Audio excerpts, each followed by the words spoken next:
Good evening to everyone. आज हमारा जो फ्री वेबिनार क्लास है वो वैदिक एस्ट्रोलॉजी का लेवल 1 का है और इसमें मैं आपको थोड़ा बताऊंगा। अच्छे से सीखने का प्रयास करिएगा क्योंकि लोगों का फाउंडेशन स्ट्रांग नहीं होता तो वो ढंग से इंटरप्रिटेशन नहीं कर पाते।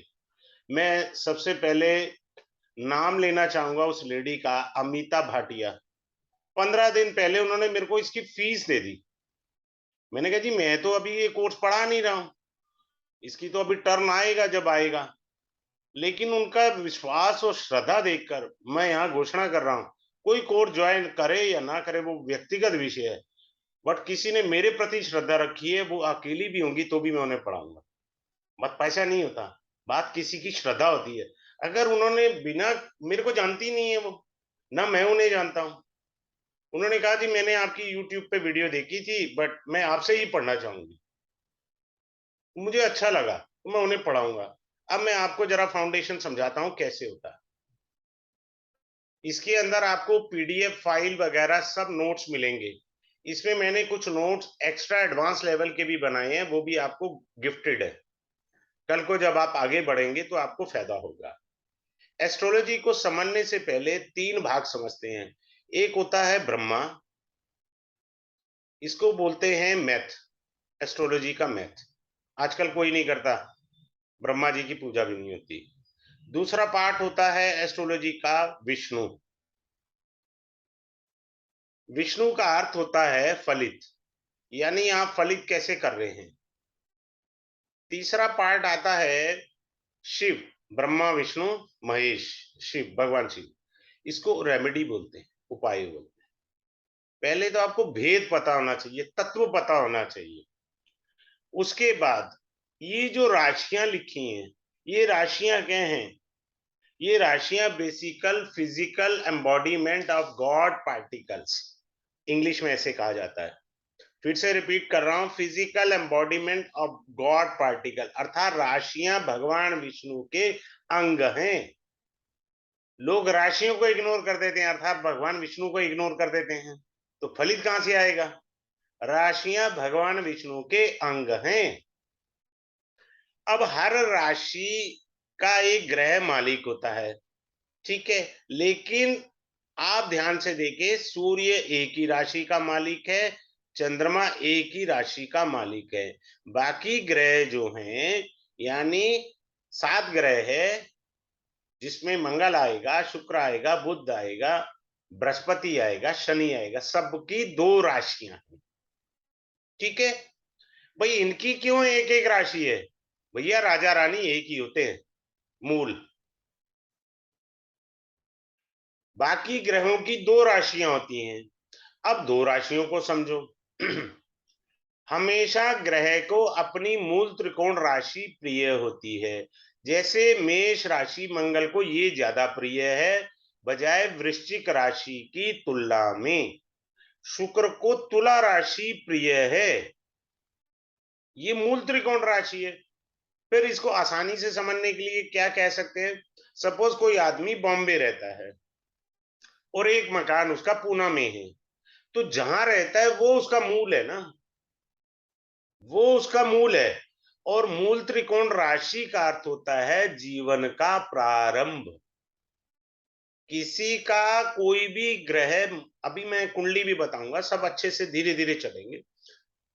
तो मूल त्रिकोण राशि का मूल अर्थ होता है जीवन का प्रारंभ। कोई भी ग्रह मूल त्रिकोण राशि में बैठा है और उसकी दशा आई, आपका जीवन एक नए सिरे से, नए एंगल से स्टार्ट होगा, ये बात मान लीजिए, क्योंकि वो मूल त्रिकोण राशि में। और मूल त्रिकोण राशि का अर्थ होता है जीवन का प्रारंभ। अब ये राशियां हैं, ये राशियां हमको बहुत कुछ सिखाती हैं। द्विस्वभाव राशि, अग्नि तत्व राशि, पृथ्वी तत्व राशि, जलीय राशि, शीर्षोदय राशि, पृष्ठोदय राशि, उभयदो राशि, धातु राशि, मूल राशि, जीव राशि। मैं अपनी क्लास में सिखाता हूं कि मूल राशि में आप अपने घर की परचेजिंग करो, आप अपना किराना खरीदो, आपकी बाइंग कैपेसिटी बढ़ जाएगी। मूल राशि में अगर आप जो है बाइंग करते हैं, कोई भी चीज खरीदते हैं, मूल का अर्थ होता है फल सब्जी किराना। पहले जमाने में जो ज्योतिष होता था, मूल का अर्थ होता है खेती बाड़ी से जुड़ा हुआ साजो सामान। आप खरीदते हैं, गेहूं खरीदते हैं, चावल खरीदते हैं, ये खेत से उत्पन्न हुआ, मूल से उत्पन्न हुआ है। आपकी बाइंग कैपेसिटी बढ़ जाएगी, आपका जो है धन धान्य बढ़ता चला जाएगा। आप रेमेडी के पीछे पड़े हैं, तो बाय नेचर ये रेमेडी हुई। फिर आता है जीव राशि। जब भी जीव राशि में गुरु महाराज आएंगे, तब जो है, जैसे अभी मीन राशि से वक्री होकर के कुंभ में आ गए, तो पहले 12 नंबर जीव राशि थी, ठीक है। तो जीव राशि में जब भी ग्रह होता है, तो परिवार में या तो किसी की शादी या किसी बच्चे का जन्म, तो जीव राशियों के मीनिंग अलग है, वो अच्छे से बताए जाएंगे। फिर ये भी बताया जाएगा आपको कि वात पित्त कफ वाली राशि कैसे है। जैसे पित्त वाली ये राशि है मेष, शनि की राशि जो होती है कुंभ, वो वात वाली राशि होती है। चंद्रमा की राशि जो होती है वो कफ वाली राशि होती है। तो राशियों के गुणधर्म बताए जाएंगे, राशियों की दिशा बताई जाएगी, हर एक चीज को बारीकी से समझना है। मेष राशि की दिशा पूर्व दिशा है, मेष राशि की दिशा पूर्व दिशा है, तो राशि की दिशाएं हैं। वृष राशि की दिशा दक्षिण दिशा है। अब मान लो किसी का चंद्रमा, मैं कुछ थोड़ा सा चल रहा हूं, जो नए हैं उनको थोड़ा धीरे धीरे समझ आएगा, क्लास में अच्छे से आएगा। किसी का वृष राशि में चंद्रमा, इस राशि की दिशा क्या है? दक्षिण। तो भाई साहब, आप सारी जिंदगी उत्तर दिशा में रहे, आपका प्रोग्रेस नहीं हुई, लेकिन जैसे ही आप साउथ वाली दिशा में चले गए, आपकी प्रोग्रेस होगी। भैया, भगवान ने आपके लिए दिशा लिखी तो हुई थी, आप गए क्यों नहीं वहां पे? क्योंकि किसी ने मार्गदर्शन ही नहीं किया। ठीक है, आगे बढ़ते हैं। राशियों से शरीर के अंग भी होते हैं। मेष राशि जो होती है, एक सेकेंड, मैं थोड़ा सा अगला स्टेप ले लेता हूं, हल्का हल्का बताता चला जाता हूं। क्लास में मैं उंगली पकड़ के सिखाऊंगा, ये बात पक्की मानकर चलिएगा। क्लास में मुझे उंगली पकड़ के सिखाना है, चाहे किसी को आता हो या ना आता हो।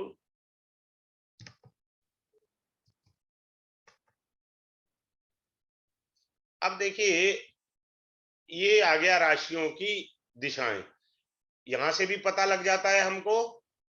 मेष राशि पूर्व दिशा से लगन का उदय होता है, राशि की दिशाएं हैं। आपको समय भी सिखाया जाएगा। कोई ये कह देना कि आप दोपहर में पैदा हुए, तो आप ये देखिए, अगर सूर्य आपका, यहाँ मैं पूरा कराऊंगा सूर्य का, आप दोपहर में पैदा हुए, ये मध्याह्न का समय है, ये 3 से 4 बजे का समय है।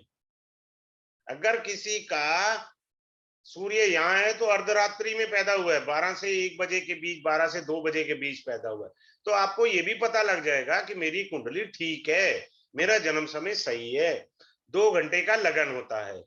तो आपको सूर्य को चलना सिखाया जाएगा, वो भी बताया जाएगा आपको। अब राशियों के अंग होते हैं, जैसे ये मेरा फेस हुआ, बेसिकली ये सिर को रिप्रेजेंट करती है। सिर पर चोट लगी किसी के, तो वो चेक करे कि मेष राशि, उसका स्वामी मंगल अफ्लिक्टेड है, तो उसको सिर पे चोट लगी होगी। दूसरी राशि जो होती है वो फेस को रिप्रेजेंट करती है। पांचवी राशि जो सिंह होती है, वो नाभि से ऊपर का भाग रिप्रेजेंट करती है। पेट के 2 भाग होते हैं, एक नाभि से ऊपर का पेट, एक नाभि से नीचे का पेट। नाभि से नीचे का पेट कन्या राशि है। जिनको आंतों की प्रॉब्लम होगी, इंटेस्टाइन्स का प्रॉब्लम होगा, वो नाभि से नीचे का भाग है, उसका अधिकार क्षेत्र बुध के पास है तो वो पेट का ही अंग है। तो शास्त्र सूक्ष्म व्याख्या करता है कि नाभि से नीचे का भाग कन्या राशि है। ठीक है, इस तरह से हम चलते हैं। अब मैं तत्व बता रहा था, अग्नि तत्व, अग्नि राशि।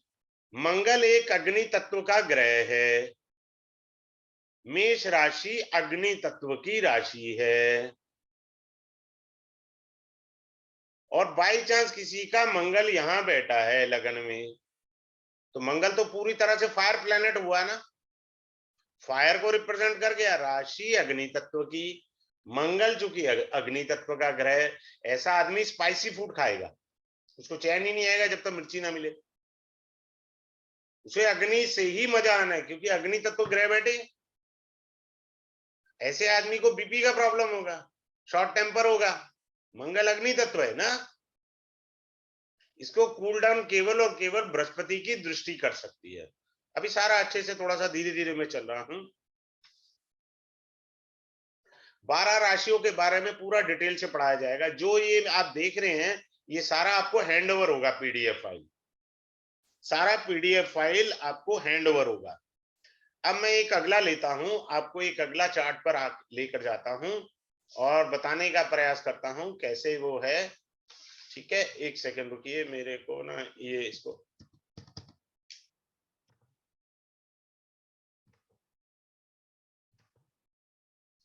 नेक्स्ट चार्ट पर आते हैं। हाँ, ये चार्ट आपके लिए ठीक रहेगा, बस यही चार्ट बढ़िया है, यहीं से सब कुछ एक्सप्लेन आराम से हो जाएगा। राशियों का सारा बताने के बाद आपको ग्रहों के बारे में बताया जाएगा, ग्रहों के गुण धर्म क्या है। ठीक है, मंगल जो होता है वो देह को रिप्रेजेंट करता है। शुक्र जो होता है अट्रैक्शन को, प्रोस्पेरिटी को रिप्रेजेंट करता है। बुध ज्ञान को रिप्रेजेंट करता है। चंद्रमा मनसो जातस्य, उसको बताता है। सिंह राशि, ये राजा समान राशि है, इसमें ईगो होती है, राजा में ईगो होती है। कन्या राशि जॉब और बिजनेस को रिप्रेजेंट करती है। तुला राशि स्पाउस को रिप्रेजेंट करती है। वृश्चिक राशि up and down in your life, जो अकाउंट्स जानते हैं, बैलेंस शीट में अगर उन्होंने बीकॉम में पढ़ा हो या 12th में पढ़ा हो, बैलेंस शीट के अंदर क्या होता है, कॉन्टीजेंट लाइबिलिटीज आता है। ऑल ऑफ सडन लाइबिलिटी आ गई, so that is your 8th house. House के बारे में भी आपको अच्छे से बताया जाएगा। ये मेरा भाग्य भाव है, ये मेरा कर्म क्षेत्र है। ठीक है, ये लाभ है। कुंभ राशि शनि कर्म के कारक हैं, ये मेरे खर्चे के कारक है। पैरों की राशि है, पैरों को रिप्रेजेंट करती है। अंगों के बारे में बताया जाएगा। एक भाव बोध कुंडली होती है, भाव बोध कुंडली। मैं बड़े प्यार से सबको समझाता हूं, जैसे यहां पे भी लिख सकते हैं भाव बोध, यहीं से समझा देता हूं। ये मैंने जन्म लिया, मेरी ध्येय। सेकंड हाउस परिवार का होता है, तो मैंने किसी फैमिली में जन्म लिया। सेकंड हाउस वाणी का होगा, मैंने बोलना सीखा। थर्ड हाउस हो सकता है मेरे बाद मेरे छोटे भाई बहन पैदा हों, सिबलिंग। फोर्थ हाउस मेरी मम्मा ने मुझे क्या शिक्षा दी, क्या संस्कार दिए मेरे को। पांचवा घर मेरी मंत्र शक्ति, मेरी इंटेलिजेंसी, मेरा आईक्यू लेवल कितना अच्छा है, वो पांचवा हाउस बताएगा। छठा घर मेरा जॉब प्रोफेशन। सातवां घर मेरा स्पाउस, मेरे बॉडी के प्राइवेट पार्ट्स अगर राशि से पढ़ते हैं। आठवां घर अप एंड डाउन, मेरे भाग्य ने कितना साथ दिया। Ninth house my biological father. Ninth house your Guru. 10th house your Guru who teach you professional system, जिन्होंने आपको टेक्निकल कोई भी ज्ञान दिया, वो 10th हाउस वाला गुरु बनेगा, 9th का नहीं। 11th हाउस आपका लाभ हानि, आपके बड़े भाई बहन। 12वां खर्चे का, फॉरेन भी है। 9th हाउस इंटरेस्ट रेट को रिप्रेजेंट करता है, फॉरेन को भी करता है, इंटरेस्ट रेट को भी रिप्रेजेंट करता है। ठीक है, भावबोध में एक अच्छी चीज क्या होती है, भावबोध कुंडली में अच्छे बताता हूं। मान लीजिए ये मैं हुआ, ये मेरा बेटा हुआ, मेरे बेटे की शादी कर दी, तो ठीक सामने वाला घर उसकी पत्नी का हुआ। ये भाव बहुत अच्छे से सिखाया जाएगा, लोगों को पता ही नहीं है भाव बहुत। भाई आपकी बहू रानी का हाउस कौन सा है, 11th हाउस है वो। और आपके बेटे के बेटा हुआ, तो आपका रिलेशन पोते से हुआ, तो पोते का घर कौन सा है, 9th हाउस। और मेरे पापा का घर कौन सा, मेरे फादर कौन बनेंगे बायोलॉजिकल, वो भी 9th हाउस है। हाउस वही है, मीनिंग बदल गया रिलेशनशिप से। भाव बोध का मतलब होता है फैमिली रिलेशनशिप। हाउस तो वही है, मीनिंग बदल गए। इस तरह से आपको पूरी फैमिली का अच्छे से बोध कराया जाएगा, अच्छे से पढ़ाया जाएगा। फिर आगे चलते हैं। अब आपको एक अच्छी चीज बताता हूं। यहां मान लीजिए मंगल बैठा नीच का हुआ। मंगल यहां पर किराएदार है, मकान मालिक कौन है? चंद्रमा। ये डिफरेंस पता होना चाहिए, हमें पता नहीं होता। फोर्थ हाउस में जी मेरा मंगल बैठा है, and who is the depositor of that? जो एस्ट्रोलॉजी की लैंग्वेज में डिपोजिटर क्या हुआ? चंद्रमा हुआ। मंगल यहाँ किराएदार है। चूंकि मंगल नीच का हुआ तो आपका चौथा घर कमजोर हो गया। चौथा घर होता है प्रॉपर्टी का, चौथा घर एजुकेशन का भी होता है, चौथा घर जो होता है आपका सुख सुविधा का भी होता है। चूंकि वहां पर ग्रह नीच का बैठा तो दिक्कत दे गया, उस हाउस को कमजोर कर दिया। एक और अच्छी चीज से समझाता हूं। मान लीजिए मिथुन राशि में मंगल बैठ गया, इसका डिपोजिटर हुआ बुध, मकान मालिक, और बुध मंगल है किराएदार। अब क्या है कि बुध जो है परेशान रहेगा। सर आपने किसी को किराए पर मकान दिया, 4 दिन बाद पता लगा आदमी खराब है, तो आप परेशान होंगे ही नहीं होंगे? यार किसको किराए पर मकान दे दिया मैंने। तो यानी कुंडली में कहीं पे भी बुध बैठा हो, उसके अंदर मंगल का प्रभाव आएगा। आएगा नहीं आएगा? मेरे यहाँ किराएदार गलत बैठा है तो मेरे दिमाग में बात आएगी आएगी। और मंगल चूंकि बुध के घर में बैठा है तो बुध का प्रभाव लेकर भी दिखाएगा। मंगल बुध का प्रभाव लेकर के भी दिखाएगा। ठीक है। नीच का ग्रह उच्च का ग्रह जीवन में तरक्की लाता है। जैसे मंगल यहां बैठ जाए, मंगल अग्नि का ग्रह है, इसको दिशा बल भी प्राप्त है, क्योंकि मंगल दोपहर का समय है। ये दिशा बल प्राप्त हुआ यहाँ पर, तो मंगल को शुभ फल देने ही देने हैं। ठीक है। उच्च का ग्रह शुभत्व प्रदान करता है, नीच का ग्रह हाउस को खराब कर देता है। मंगल यहाँ बैठा, शनि जहां भी बैठा होगा शनि भी अच्छे फल देगा। भाई जिसको टाइमली किराया मिल रहा हो वो तो कुछ होगा नहीं होगा। भाई आपको 5 तारीख पर भाड़े पर चढ़ाया था, आपको 5 तारीख पे एग्जैक्ट भाड़ा मिल रहा है, आप खुश है, वो प्रॉपर्टी की भी सही देखभाल कर रहा है, यू आर टेंशन फ्री। इसका मतलब ऐसे आराम से पढ़ना है, टेक्निकल लैंग्वेज में नहीं पढ़ना। सिंपल भाषा में पढ़ोगे तो जिंदगी भर दिमाग में चीज बैठी रहेगी। ठीक है। फिर क्या होता है, मान लीजिए मंगल यहां बैठा, शनि यहां बैठा, ये हाउस पूरा डैमेज हो गया। डैमेज कैसे हो गया? शुक्र परेशान हो गया। ये घर किसका है? शुक्र का। बैठे कौन?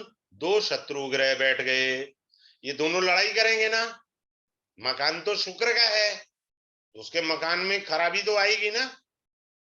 मंगल कहता है मैं टूटी तोड़ दूंगा, शुक्र कहता है मैं वो शनि कहता है मैं शीशा तोड़ दूंगा। तो जब दो शत्रु ग्रह बैठ जाएंगे एक भाव में, तो पहली बात तो वो भाव कमजोर हुआ, और दूसरा कौन कमजोर हुआ? उस राशि का स्वामी भी कमजोर हो गया। हमको ये मूल तत्व नहीं पता होते, हम कुंडली पढ़ने में जोर देते हैं, हमें ये लगता है कि यार हमें पता है, बस वही गलती है। मैं आज तक खोजता रहता हूँ, कुछ छूट तो नहीं गया।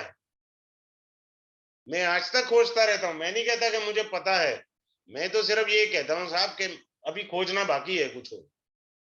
तो इस तरह से हमें लेना है। फिर क्या होता है, लगन में बृहस्पति बैठ जाए, पंचम भाव में बैठ जाए, भाग्य भाव में बृहस्पति बैठ जाए, ये कुंडली के त्रिकोण हैं। त्रिकोण में शुभ ग्रह का बैठना भाग्य में श्री वृद्धि।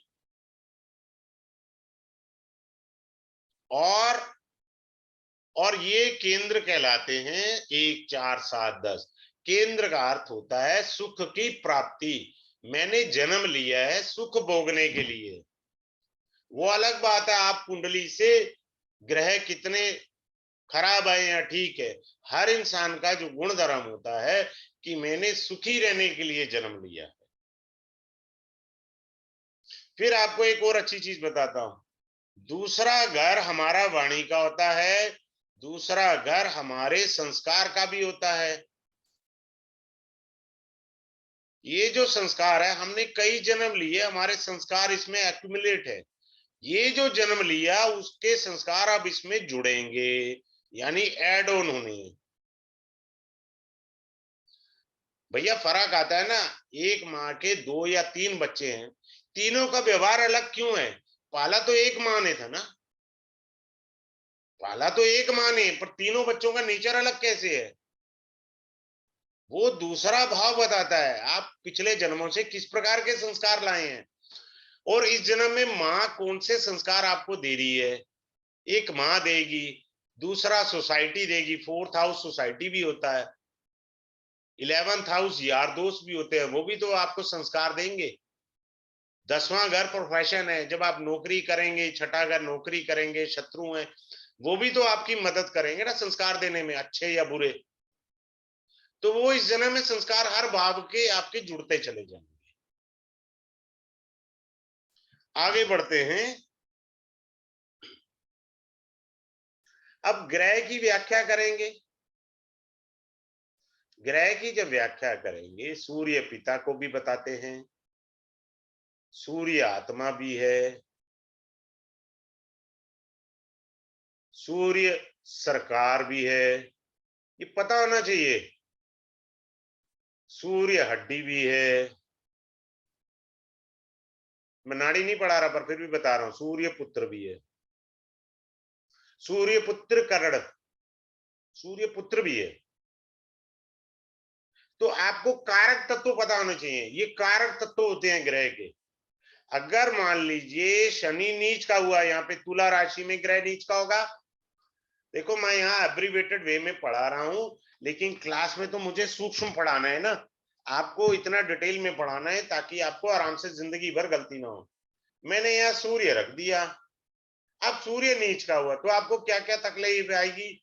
पिताश्री से बनने में दिक्कत आएगी, you will have a lack of confidence, सरकारी नौकरी में दिक्कत आएगी, मिल जाती है नीच के सूर्य वाले को तो जल्दी मिलती है सरकारी नौकरी, तो दिक्कत आएगी वहां पे, आपकी बोन्स कमजोर होंगी, आपको पुत्र प्राप्ति में दिक्कत आएगी, या पुत्र आपका ज्यादा बीमार रहेगा क्योंकि सूर्य नीच का है ना। तो यानी ग्रह नीच का हुआ तो ग्रह के कारक तत्व भी खराब हुए। बात क्लियर हो गई? आराम से फिर आपको पढ़ाया जाएगा कि अस्त ग्रह क्या होते हैं। जो भी ग्रह सूर्य के साथ आएगा वो अस्त हो जाएगा। ज्यादातर बुध होता है नॉर्मली, शुक्र अगले घर में या 2 घर छोड़ के होता है, शुक्र 2 घर का मैक्सिमम डिफरेंस लेकर चलता है, बुध आसपास ही होता है। तो अस्त ग्रह आपको जीवन में पीड़ा देगा, समझाया जाएगा अस्त ग्रह के बारे में। अस्त ग्रह को साधारण भाषा में अभी सीख लो, जली हुई रोटी। रोटी जल जाए खा नहीं सकते ना, ग्रह अस्त है। अस्त का मतलब और साधारण भाषा में सीखो समझने के लिए, ज्योतिष बहुत आसान है। फूल मुरझा गया, क्या उस फूल को शादी में इस्तेमाल करोगे? क्या उस फूल को पूजा पे इस्तेमाल करोगे? नहीं करोगे ना, क्योंकि मुरझाया हुआ फूल है ना। डेट मीन्स अस्त है ग्रह, किस काम का नहीं है भाई साहब आपके। क्लियर हो गया? वक्री ग्रह, वक्री ग्रह आपको पढ़ाया जाएगा। वक्री ग्रह जीवन में अप एंड डाउन देता है, अप एंड डाउन, आपसे संघर्ष कराता है। वक्री ग्रह को मैं ऐसे पढ़ाता हूं, जो क्लास में पढ़ाना है यही सीख लो। पिछले जन्म में मैंने प्री बोर्ड का एग्जाम दिया, मैं पास हो गया, फिर मेरा बोर्ड का मेन एग्जाम आना था, 12th का बोर्ड का, लेकिन बदकिस्मती से मैं मर गया, मेरी डेथ हो गई। लेकिन डेथ से पहले एक रूल समझो, जब मैंने प्री बोर्ड पास किया था तो मेन के लिए मैं ज्यादा मेहनत करूंगा ना, मेन के लिए तो मैं ज्यादा ही मेहनत करूंगा। तो इसका अर्थ हुआ मैं मर गया, बीच में मैं मर गया। अब जब मैंने दोबारा जन्म लिया तो मेरा ग्रह वक्री आया। मैं जो भी काम करूंगा उसमें मुझे मेहनत आम आदमी की तुलना में दुगनी करनी है, क्योंकि ब्याज भी तो लगा ना पिछले जन्म का। पिछले जन्म में मैं 12वीं पास कर लेता तो वक्री नहीं होता, तो परीक्षा ही छूट गई मेरे से। बैंक का लोन नहीं दोगे तो ब्याज तो लगता जाएगा ना, वक्री ग्रह आपको अच्छे से पढ़ाया जाएगा। किन स्थानों पर ग्रह अपने आप को कंफर्ट महसूस करते हैं? जैसे अभी आप जूम की क्लास अटेंड कर रहे हैं ना, तो आप अपने कंफर्ट जोन में बैठे हैं, कोई ड्राइंग रूम में बैठा है, कोई बेडरूम में बैठा है, कोई स्टडी रूम में बैठा है, कोई बाथरूम या किचन में थोड़ी बैठा है, कंफर्ट जोन है ना। इसी तरह लगन में बृहस्पति अपने आप को कंफर्ट महसूस करता है, बुध भी लगन में अपने आप को कंफर्ट महसूस करता है। क्लियर हुआ? ग्रह कहाँ कंफर्ट महसूस करते हैं? फिर ग्रह अशुभ कहाँ होते हैं? दूसरा भाव होता है मार्केश का, पापी ग्रह है। पापी ग्रह 4 ही होते हैं, मंगल, शनि, राहु और केतु। दूसरा भाव और 7वां भाव मार्केश होते हैं। मारक स्थान में ग्रह का बैठ जाना आपको पीड़ा देगा। यहाँ पे भी मंगल बैठेगा तो पीड़ा देगा। पति पत्नी का घर होता है, अगर ये पति है तो ये पत्नी है, अगर ये पत्नी है तो इसका पति है। मंगल बैठा है, बिना मंगल तो बिना दंगल के मानता नहीं, सिंपल सी बात है। तो आपको सारा अच्छे से कराया जाएगा। फिर आगे चलते हैं, आगे चल के आपको सिखाया जाएगा पंच महापुरुष राजयोग, जो बृहस्पति, मंगल, बुध से होता है। मंगल उच्च का है तो रुचक योग बन गया, मंगल यहां आया अपनी राशि का, रुचक योग बन गया। अब मंगल स्वराशि का लगन में बैठा है, ये आदमी मंगलिक नहीं है बाबा, इसने पंच महापुरुष राजयोग बनाया हुआ है, मंगलिक कहां से हो गया ये? तो आपको मंगलिक दोष भी बताए जाएंगे, कहां मंगलिक है कहां नॉन मंगलिक है। क्लियर है? बुध से भद्र राजयोग होता है, गुरु से हंस राजयोग होता है, शुक्र से मालव्य होता है, शनि से शश राजयोग होता है। अब शनि यहां बैठ गया तो उसने शश राजयोग बना दिया, पंचमापुरुष राजयोग बढ़िया वाला। क्लियर है? फिर क्या होता है?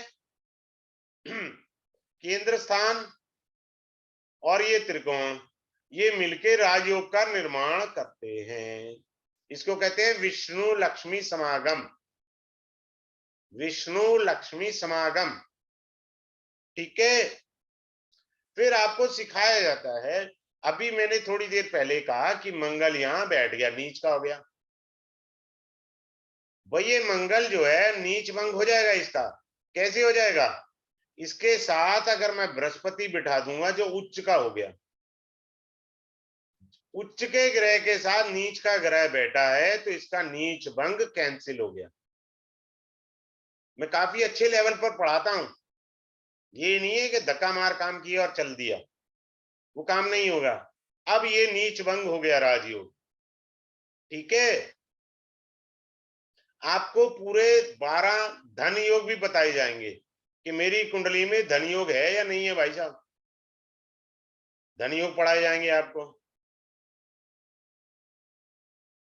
ठीक है? फिर क्या है, 12 लगन पढ़ाए जाएंगे, पूरे पूरे 12 लगन। जैसे ये मेष लगन है मंगल का, ठीक है, ये मेष लगन है मंगल का। तो मंगल का कोई भी कुंडली खोलिए, आपको ये पता होना चाहिए उसके शत्रु ग्रह कौन से हैं। भाई मंगल का सबसे पहले तो बुध शत्रु है, ठीक। दूसरे नंबर पर कौन सा शत्रु आएगा? शनि आएगा, और शुक्र भी आएगा। क्यों आएगा शुक्र शत्रु? इस लगन का मार्केश है शुक्र, ये पता होना चाहिए। इस मंगल यानी मेष लगन का योग कारक ग्रह कौन से होंगे? सूर्य होंगे और बृहस्पति होंगे। ये योग कारक ग्रह हैं। हाँ, मंगल भी, शनि शत्रु जरूर है, लेकिन शनि कर्म भाव का भी मालिक है, इतना खराब नहीं है। तो पूरे के पूरे 12 लगन यानी मेष से लेकर के आपको मीन तक पढ़ाए जाएंगे। कौन से ग्रह योग कारक है, कौन से शत्रु है, कौन से मारक है, कौन से बाधक पति है, ये सब पढ़ाया जाएगा ना आपको अच्छे से। तभी तो आप किसी ग्रह को पढ़ सकेंगे आप। बात क्लियर हुआ? फिर आपको शनि भगवान की ढैया सिखाई जाएगी, ढैया सिखाई जाएगी। शनि की साढ़े साती भी सिखाई जाएगी। क्लियर हुआ सबको? ये भी पढ़ाया जाएगा। अब मान लीजिए किसी का चंद्रमा यहाँ बैठा है, तो उसके शनि महाराज जो है वक्री होकर के पिछले घर में साढ़े साती चल रही है ना उसकी। चंद्रमा के 2.5 साल यहाँ होते हैं, शनि के 2.5 साल यहाँ होते हैं, और 2.5 साल यहाँ होते हैं। टोटल मिला करके 7.5 साल हो गए। ये ढाई है। इसको अच्छे से आराम से क्लास में पढ़ा दिया जाएगा, ये भी सिखाया जाएगा। इसके बाद आपको तिथि के बारे में पढ़ाया जाएगा। तिथि क्या है? रिक्ता तिथि क्या होती है? रिक्ता तिथि को कोई शुभ काम नहीं करते। पूर्णा तिथि पढ़ाया जाएगा, भद्रा, जया, नंदा, ये तिथियां भी पढ़ाई जाएंगी। आपको तिथियों का बोध होना चाहिए। जैसे भगवान श्री कृष्ण अष्टमी को पैदा हुए, सबको एक गिफ्ट दे रहा हूं कि आप जिस तिथि को पैदा हुए हैं उस दिन जन्मदिन जरूर मनाएं। कभी हमने अपनी देवी देवताओं का जन्मदिन अंग्रेजी तिथि में मनाया है? बिल्कुल नहीं। महाराष्ट्र में गणेश चतुर्थी चतुर्थी तिथि को ही मनाई जाती है, लेकिन हमारा सत्यानाश यहां तक हो चुका है, हमने तो अंग्रेजी डेट पे मनाना है। जी मैं तो 12 को पैदा हुआ था, मनाता रहा, 12 बजवाते रहा आपने, मेरे क्या लेना देना। कोई कहता है जी मैं शाम को 6 बजे पैदा हुआ, मना ले 6 तारीख का बर्थडे, होना होना कुछ नहीं है लाइफ में। Celebrate your birthday on your तिथिस। जैसे भगवान रामनवमी नवमी को पैदा हुए, तो रामनवमी हम नवमी तिथि को मनाते हैं ना। तो ये बोध होना चाहिए आपको अपनी तिथि का। फिर आपको क्लास में भगवान श्री राम की कुंडली से ग्रह पढ़ने सिखाए जाएंगे। ग्रह को पढ़ते कैसे हैं? अब जैसे देखिए भगवान श्री राम जी की कुंडली में, इधर देखिए बड़े अच्छे से मैं थोड़ा सा बता देता हूं, आधा ही बना रहा हूं। यहाँ पर चंद्रमा और बृहस्पति हैं भगवान श्री राम जी के कुंडली में। शनि उच्च के हैं। पढ़ाना तो क्लास में है, यहाँ पहली बार मैं डेमो में यूज कर रहा हूं।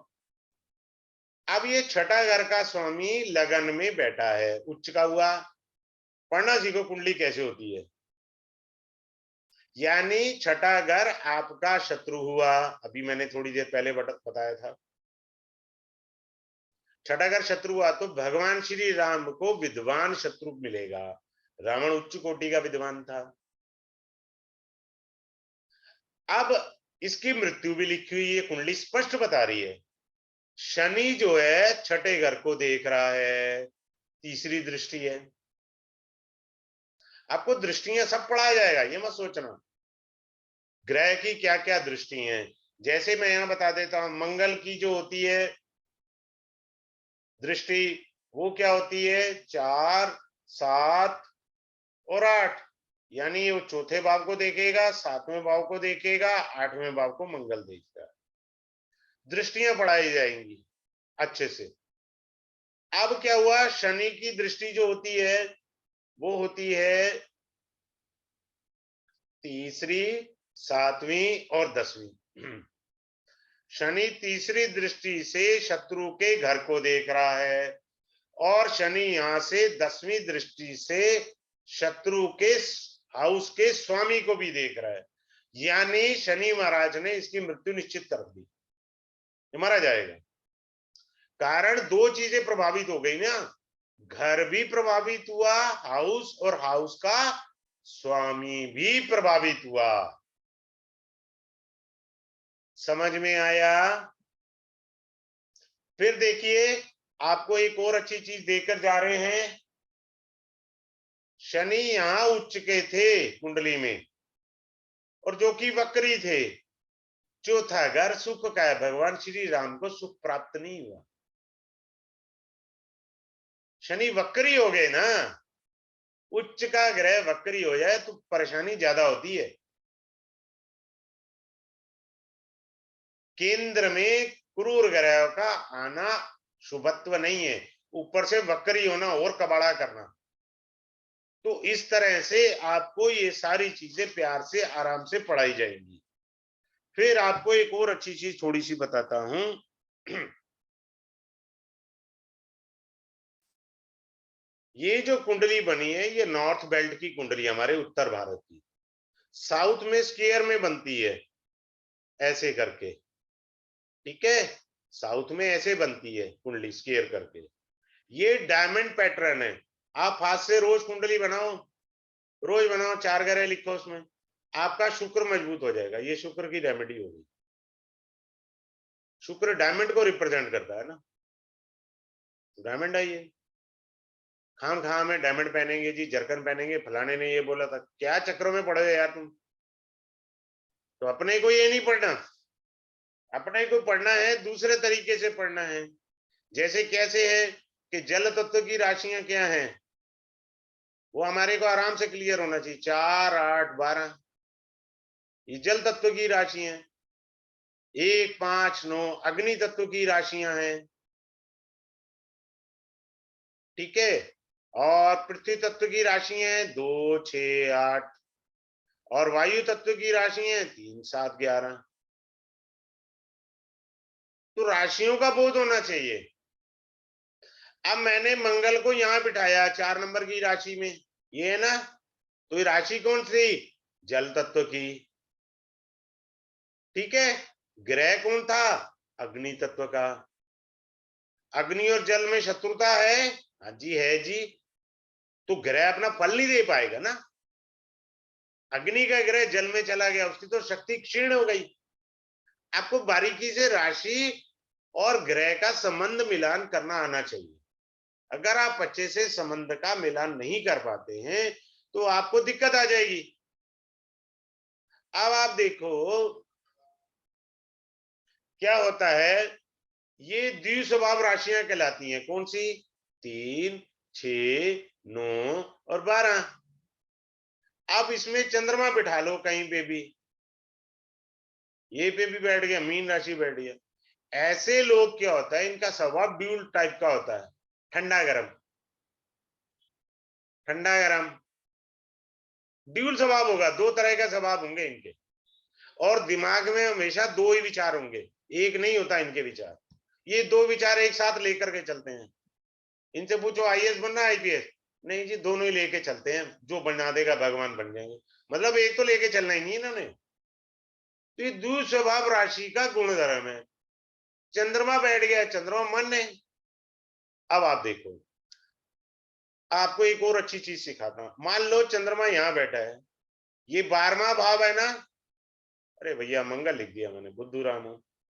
चंद्रमा रख दिया 12वें घर में। ठीक है, चंद्रमा कहाँ बैठा है, कुंडली के 12वें भाव में।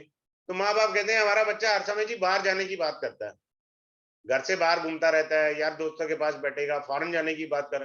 भैया चंद्रमा 12वें भाव में बैठा है ना। किसी का चंद्रमा 10th हाउस में बैठा है, फिर मैं मंगल लिख रहा हूं, ऐसा मूर्खानंद हूं। चंद्रमा यहाँ बैठा है तो 10वां घर प्रोफेशन का है ना, तो आपका मन कहाँ है, हमेशा प्रोफेशन में। चंद्रमा कुंडली में कहाँ बैठा है, मन आपका वहां बैठा बाबा। बाकी शुभ और अशुभ दृष्टियां उसको प्रभावित कर रही हैं मन को। मन को कौन प्रभावित कर रहा है, दृष्टि और युति। युति का मतलब होता है शनि बैठ गया तो ये युति है, मंगल यहां से देख रहा है तो ये दृष्टि है। जो देख रहा है वो दृष्टि है, जो साथ बैठा है उसको कहते हैं युति। अब आते हैं दूसरे पॉइंट पर। दूसरा पॉइंट मैं लेकर के चल रहा हूं। देखिए दूसरा पॉइंट क्या है, वो ये है कि क्लास स्टार्ट होगी मंडे को, 8:30 से 9:30 बजे शाम को, 9:30 बजे PM। 1 घंटे की डेली क्लास है, मंडे टू फ्राइडे।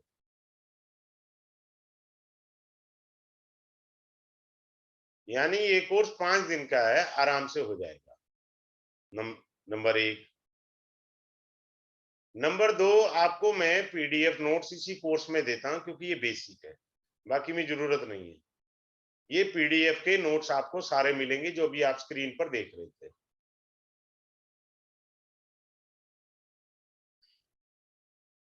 ठीक है। नंबर 3, इसका फी है, मैंने बहुत इकोनॉमिकली फीस रखा है 2,111। और मैं अपनी क्लास में किसी को म्यूट नहीं करता हूं। सबको बोलने का और अपनी बात कहने का अधिकार है। नंबर 4, आपको YouTube, जो अभी आप जब ये क्लास खत्म होती है आप YouTube वीडियो देख रहे हैं, वैसी सेम वीडियो आपकी क्लास की मिलेगी जो लाइफ टाइम की है। भैया आपने टाइम दिया है, पैसे खर्चे हैं, तो वीडियो भी आप ही की है ना बस। तो वीडियो भी लाइफ टाइम आपकी रहेगी, वही वीडियो फॉर्म के अंदर आपको क्लास मिलेगी। ठीक है। किसी का कोई प्रश्न हो वो पूछ सकता है। अनम्यूट कर, मैं 1 मिनट में अनम्यूट कर देता हूं, so that if anyone having a question can raise his hand, can directly ask। किसी का कोई प्रश्न हो तो पूछ सकते हैं जी, अनम्यूट करके।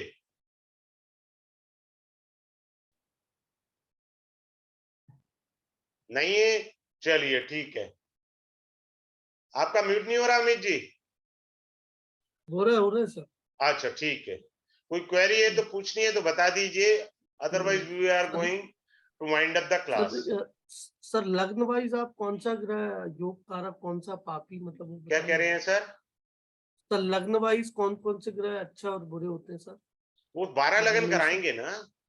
अभी मैंने मेष लगन का एग्जांपल तो दिया है ना सर आपको, क्योंकि क्लास में डिटेल में बताया जा सकता है अच्छे से। वहां आप 10 क्वेश्चन पूछो, मना थोड़ी है। मैंने इतनी बड़ी बात कही है कि मैं उंगली पकड़ के पढ़ाने का प्रयास करता हूं, ऐसा नहीं है। और किसी को म्यूट नहीं करता, म्यूट करना मुझे पसंद नहीं है। सबको राइट होना चाहिए बात करने का, अपनी बात कहने का। नहीं समझ आया, आप समझने के लिए तो आए हैं। मैं तो यहां तक मानता हूं, अगर मैं आपको समझा नहीं पा रहा हूं तो मुझ में कमी है। आप में क्यों कमी है? आप तो सीखने के एक उद्देश्य से आए हो ना मेरे पास। अगर मैं आपको नहीं सिखा पाया तो आप में कमी क्यों ढूंढूं? ये तो मेरी कमजोरी है ना। मैं अपने में क्यों ना झांकू कि मैं ढंग से नहीं पढ़ा पाया।